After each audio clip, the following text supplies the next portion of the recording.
Russia and Ukraine exchanged massive strikes as Donald Trump met Xi Jinping in Beijing for high-stakes talks dominated by war and global security tensions. Vladimir Putin unleashed one of the war's biggest aerial assaults, with Ukraine reporting nearly 800 Russian drones launched within just 24 hours. The massive bombardment came shortly after Ukraine targeted key Russian oil and gas infrastructure deep inside Russian territory. Russian energy hubs along the Black Sea coast erupted in flames after Ukrainian drone strikes, raising questions over whether Kiev provoked Moscow's latest escalation. As Trump discussed Ukraine with Xi Jinping during his China visit, Putin also flexed Russia's military might by showcasing the Sarmat missile, often called the world's most powerful nuclear-capable weapon. Russia launched one of its biggest attacks on Ukraine on May 13, using hundreds of drones in a sweeping assault that triggered air defenses across the country. According to the Kiev Independent, Moscow bombarded Ukraine with aerial strikes in broad daylight, turning what had been a daytime routine into hours of fear and destruction. Reports say the attacks targeted both critical infrastructure and civilian areas, hitting cities and essential facilities across multiple regions. At least 14 people were killed, while more than 80 others were injured in the latest wave of violence. President Volodymyr Zelensky said Russia launched more than 800 drones after the start of the day, underlining the scale of the assault. He described the barrage as one of the longest and most intense Russian attacks since the war began. Ukraine's Air Force said Russian forces launched 753 drones during daytime operations alone. Combined with overnight strikes, Ukraine says it faced more than 890 Russian drones in less than 24 hours. Air raid sirens echoed across central, western, and southern Ukraine as explosions rocked cities and sent civilians rushing for shelter. Officials said civilians were killed in Rivne, Kherson, Kharkiv, and Dnipro, while rescue crews rushed to the scenes to pull survivors from the wreckage. The city of Uzhhorod, near the Slovak border, was also hit by Russia for the first time since the war began. Zelensky accused Moscow of escalating terror attacks during Donald Trump's visit to China, calling the timing further proof of Russia's intent to intensify the war.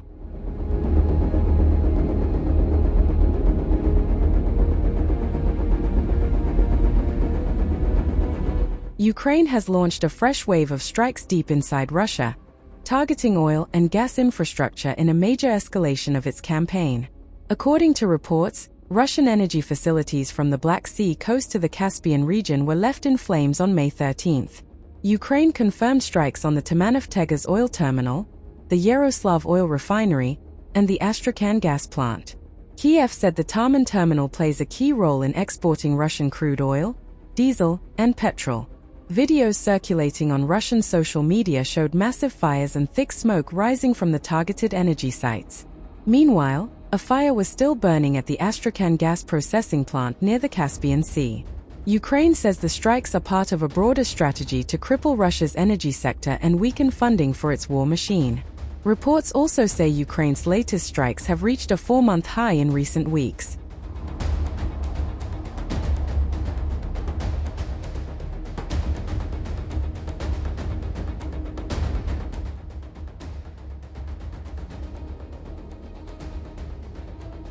Trump was greeted with a grand welcome ceremony in Beijing on May 14. China rolled out the red carpet for the U.S. president, while the People's Liberation Army carried out a choreographed march. Later, at the Great Hall of the People, Trump and Xi Jinping began their bilateral summit. According to reports, Xi warned that the U.S. and China could come into conflict if the Taiwan issue is mishandled. Trump and Xi also discussed the Middle East situation and the war in Ukraine during their May 14 meeting.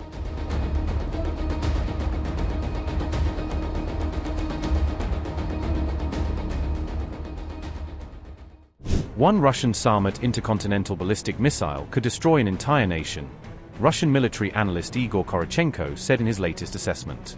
He claimed that a single Sarmat, armed with more than 10 individually guided nuclear warheads, could theoretically wipe out countries such as France or the United Kingdom.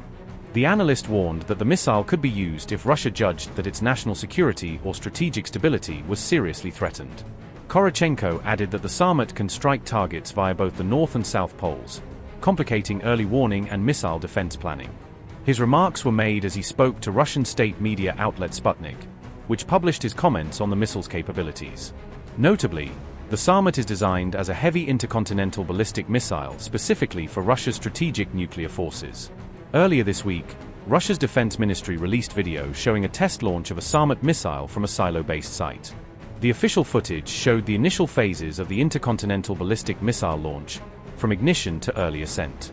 Russian President Vladimir Putin received a formal report on the test from senior missile force commanders overseeing the launch. According to Russian reports, Putin then reviewed detailed information about the Sarmat test during a video conference with top defense officials.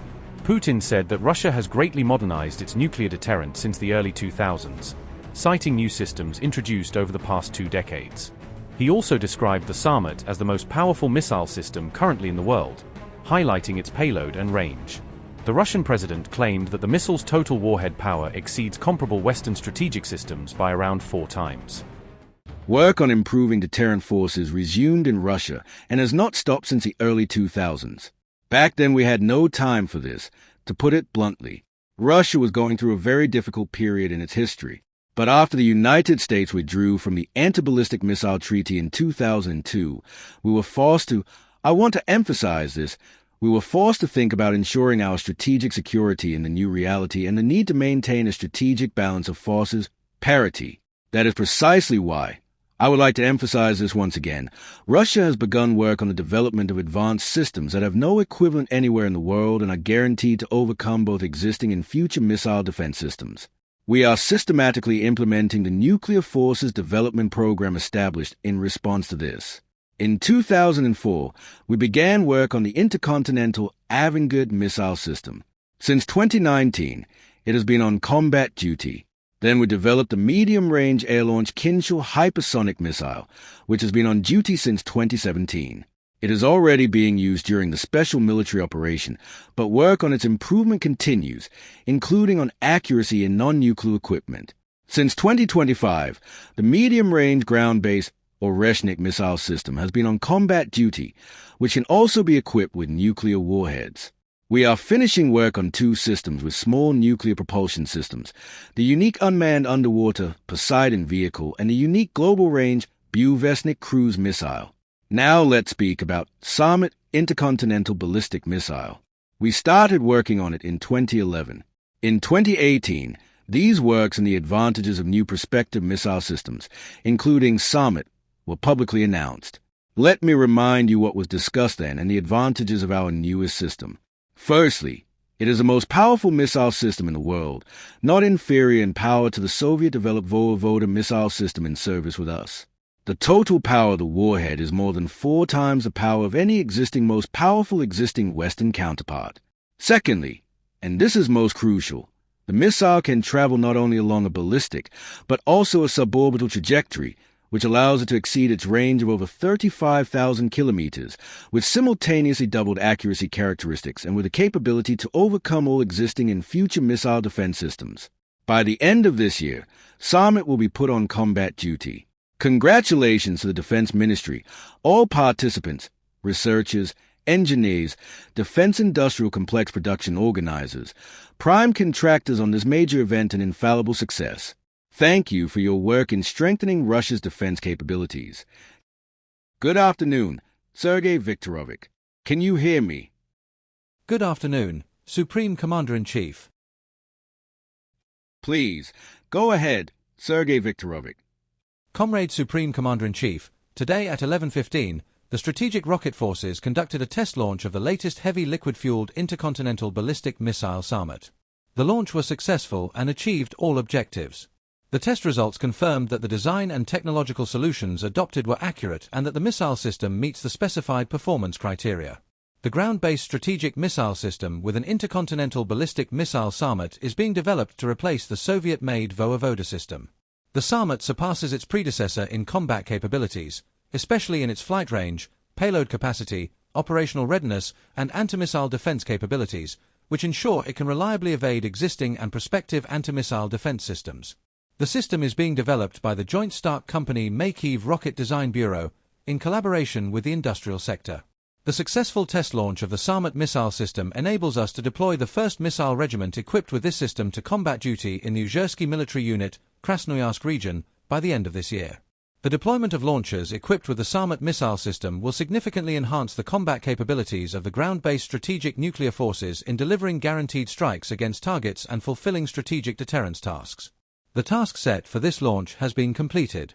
We will now proceed with the tasks related to putting it on combat duty. Report finished.